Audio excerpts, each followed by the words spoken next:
can I say thank you so much. Really, I've had such a warm welcome to this evening, and it's just been a pleasure to see the Heritage Centre. I hadn't quite appreciated how much the Asian subcontinent has contributed to the various wars, the First and the Second World War, and also all the history of Islam, which is just absolutely brilliant. I also apologise if I've cracked any glasses of your cameras. I feel sort of rather, there must be at least 200 photographs, so do destroy them because they're pretty useless. Okay, so I was asked to talk a little bit about a career in medicine. And what I thought I'd do is perhaps divide it up into 3 areas, to give you a little bit of a broad idea of where we are at the moment, a little bit about really for the students and the youngsters about what this is like, and thirdly a little bit about, I think you all want to hear a bit about the book, but I'll show you a bit about the book, so let's see what we can do. But just to say that in fact I am the ambassador for the UK Health Alliance of Climate Change, which is why I really wanted to talk about climate change, because I was told I had to do what I was told, which I've done. So let's just look at it, the background first of all. So if you remember in the older days, am I meant to be pushing this on?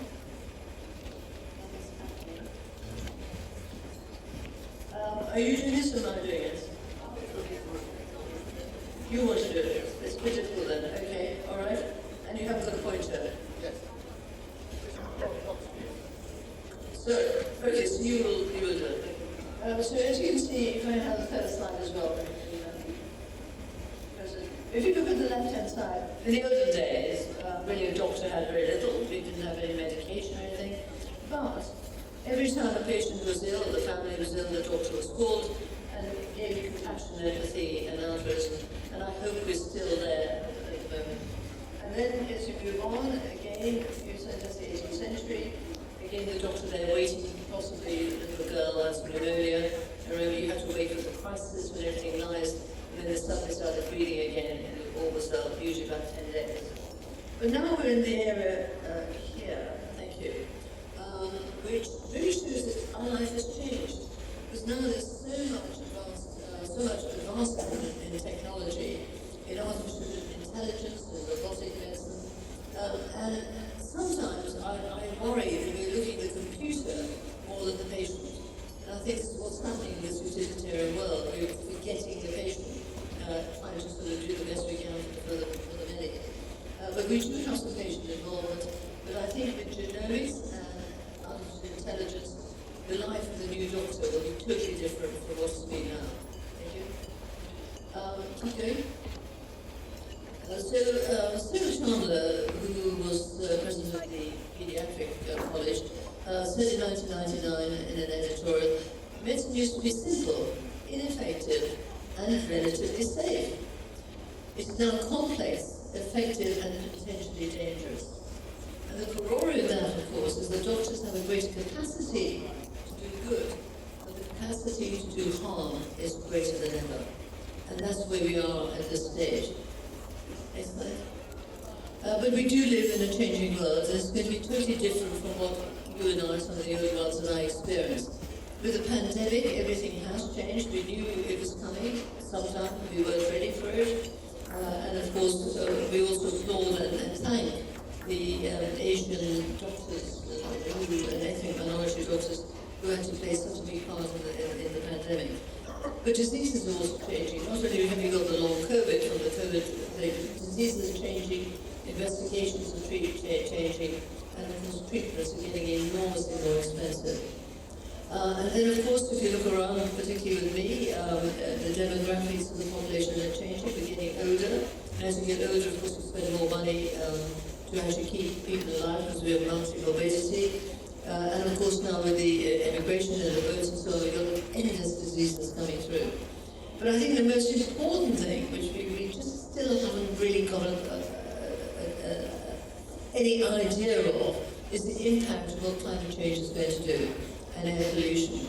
We've seen the effects of air pollution during the lockdown, where people with asthma and so much could breathe so much better, because the particulate matter fell in the atmosphere. But in fact, what we don't know with the climate change, apart from, if you can imagine, if the country's getting hotter, agriculture will go, there will be starvation, there will be malnutrition, people will migrate again.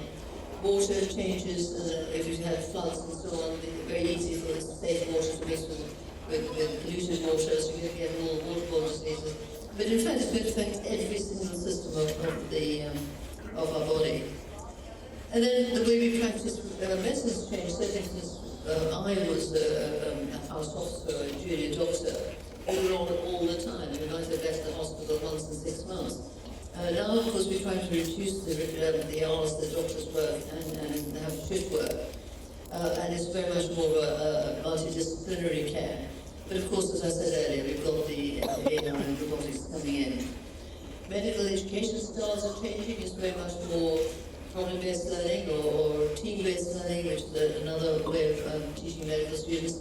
And with the latter, you can teach more medical students with less staff. Although I still feel that the patient-doctor contact should be there. So really, it then really requires what is the role of the future doctor.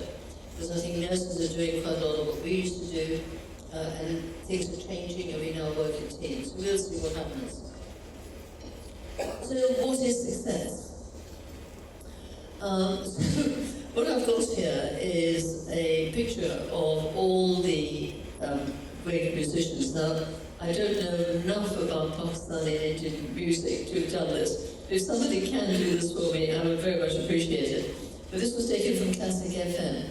It essentially tells you that the shortest person is Grieg on the left and the tallest is Rachmaninoff on the right.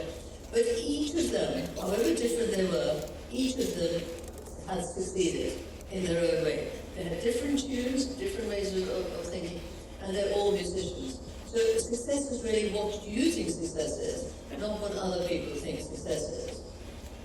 So success is about leadership, and I think there's no doubt that the doctors, whatever they want to do, or all of us, whatever we want to do, we have to lead. Solving problems is about hard work, commitment. It's about developing a sense of empathy with the problem you've got in front of you. It's about innovation and research, and a lot of research. I'm sure many of us have spent hours doing research in our time.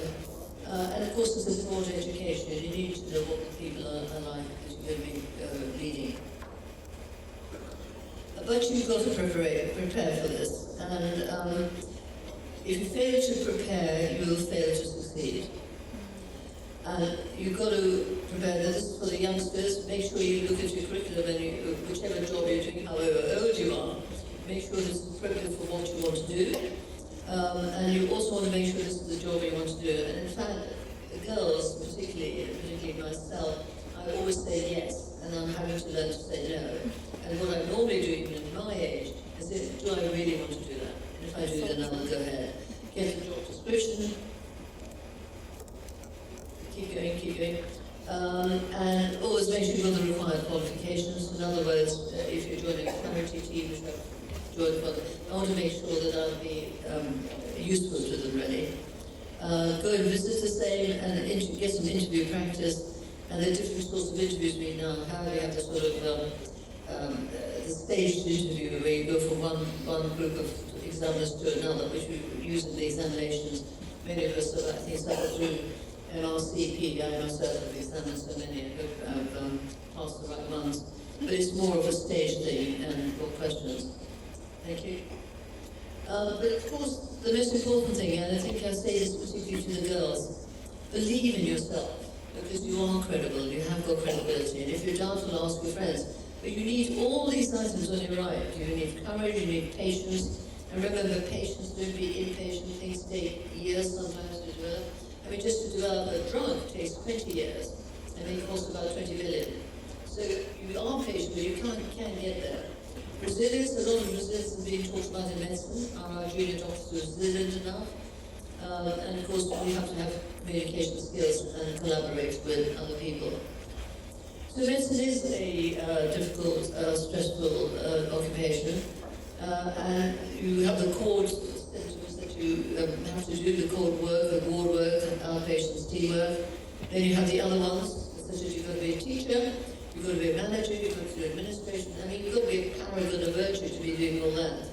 apart from doing research, you've got to lead and you've got to mentor and appraise. Now, if you saw that on a job description, you would not apply for it. And I think this is why we're getting the stressful jobs, as you can see, juggling various things, including juggling bringing up families. And please don't forget your family comes first. But what I want to point out to you is you can go part-time, but you lose your foot on the ladder as you go up. But the most important thing, I think, is mental health. And before I became president of the Royal Medical Benevolent Fund, I hadn't appreciated that doctors are living in poverty. Because they're stressed, they took the alcohol and drugs, the family broke down, and they ended up living in an attic room with a toilet down the corridor, trying to survive. Absolutely miserable. And what we have done is this, the doctor's charity brought people back into medicine and retrained them, which is so important because we are short of doctors. So the other thing I was asked to talk about is how I got there. But quite honestly, I have absolutely no idea. I worked hard, I did what I did, and then people sort of noticed you and say, well, look, would you do this and would you do that? And this is really, if you keep going, just is my, I suppose it's my CV all in one page. Doesn't look as though I've been doing very much really, all in one page. But on the right hand, on your left hand side, I was president of the BMA, the Medical Women's Federation, the Royal Medical Benevolent Fund, and the Royal Society of Medicine. And I think when you went there, the first thing you want to do if you're going to be a leader, you make sure who you're going to be working with. And I, for example, when I went to the Royal Society of Medicine, I went with the state officer from the top of the building down to the bottom.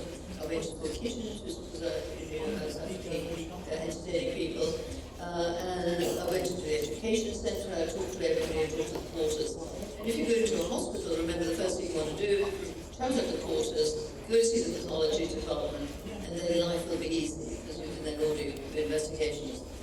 And then, remember, I did all this at the top of a job, just continuing, which was an NHS job in 3 different hospitals. I had 3 different teams.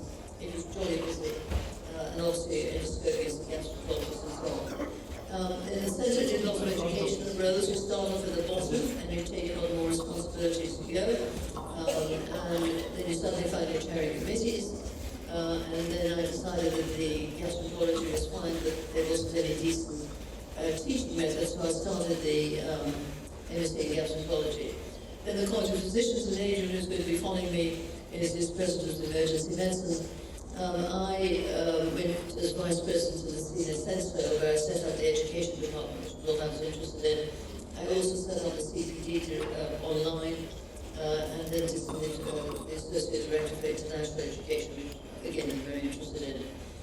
I did the 100,000 genome project was amazing.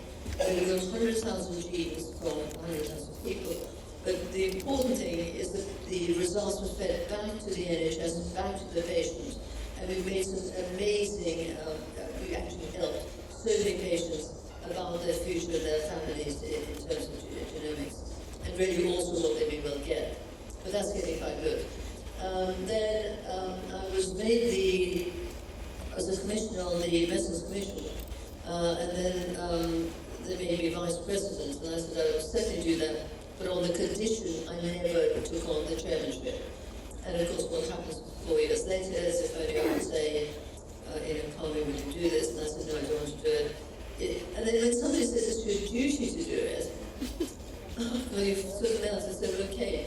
So I chaired the Medicines Commission for the UK. So really, essentially, it's the top committee for drugs coming into this country. And it's funny, you don't realise how important it was until after you've given it up. Then you think, my God, did I really do that? I'm sure you must have felt that. But then I was also founding Non-Exec at NICE, where I set up NICE.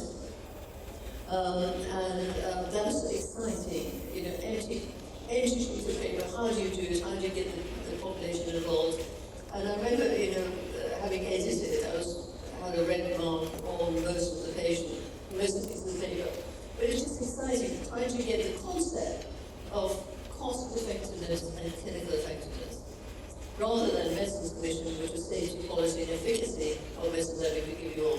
However, when I became chairman of the Medicines Commission, some people felt it was a conflict of interest.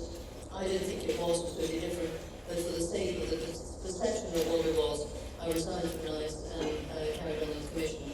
Then I, at the British Society of Gastroenterologists and the Council of Trustee, I did a lot of charity work, and with a lot of these, and the help of the book, I travelled the world and was able to hopefully, certainly I went to Lahore, and Karachi, and I think went to most of the medical schools there, which was a delight for me. And then, of course, the book kind of took over my life, but took over my research as well. Can you keep going until you get to the end of the slide?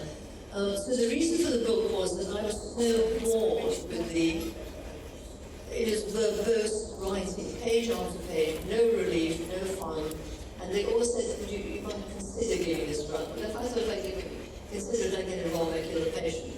I'd rather like to have an evidence-based saying that this is what you should do, if you could. And really, with we started off, and I think we were told that we changed the face of medical publishing to make medicine easily accessible, it was easy to read, easy to imbibe, and also fun. And one or two you kindly asked me to find a book. And I said, remember, medicine is fun, and it is fun. So we went through these iterations. Each one of these was rewriting a new book, because there's so much new stuff coming on. But we persevered, and as you say, we're now on the 10th. There's also a series of other books that we edited, and I'm particularly proud of this one, which was written by 127 medical students from around the world, medical students. And I edited them and told them what to do, he said, and in fact, what we didn't want to do was take away that fine first structure that they had about what they could do in medicine, wherever they were doing electives. And they did extremely well. We were thinking about redoing that. Thank you. So this is what I think, what I learned for do's and don'ts, and I think it still applies. I think we've got to lead by example. We've got to work hard, always put the patients first, but always look at the staff under you. If you get them happy the minute you walk in the morning, that feeling of happiness will succeed right the way through. And of course, difficult decisions do be fair about them. And then I always tell students and colleagues, don't ask anybody what you wouldn't do yourself. Do it yourself. Avoid confrontation if you can. Mediate, never shout or yell at them. These are sort of things that we all learn, and we all do anyway. I think I've lost my temper twice in my life, and I regret it. Both times I came up very badly. But the most important thing is doctors, please don't be arrogant. And when somebody comes to me with a complaint, we discuss it. But then I say, look, if you're complaining, you want to do something, why don't you do it? And we'll help you do it. Thank you. So this was produced by the Royal College of Physicians, of course, at my college. So doctors in the day-to-day medicine must have integrity, compassion, altruism, continuous improvement, excellence, and working in partnership. And I think this is where it's all come about now. We're working in partnership. But two or three things have happened. One is we've lost that firm system in hospitals, and juniors now don't feel looked after. They're mentored as students, but they're not mentored when they get higher up. And I think that's a very important thing to do. So in conclusion, really, for the talk that it's not the talk I wanted to give, but the talk that I'm supposed to give is don't waste your time. Choose your path in medicine carefully, and this is for the youngsters. Believe in yourself and have a bit of confidence. And remember, you're not going to be a doctor from Manchester, or England, or Scotland, or Ireland. You're going to be a doctor for the world, because the diseases now move across, and I had the privilege really of working in the East End of London for 40 years. And I saw malaria, strongyloides, amoeba every day, because everybody said, how can you tell us what's going on? I even diagnosed leprosy in a gastro clinic, only because I was taught to examine properly. And people, of course, laughed at me when I said the leprosy it was. Always have hobbies, have something else you could do. And the other thing I also found in my travels is that I saw how you could do something with less money and bring that idea back again to this country so we can actually help ourselves. Enthusiastic is, of course, look after yourself, no room for arrogance, and above all, have fun actually. Yes, it's that. So thank you very much indeed for listening to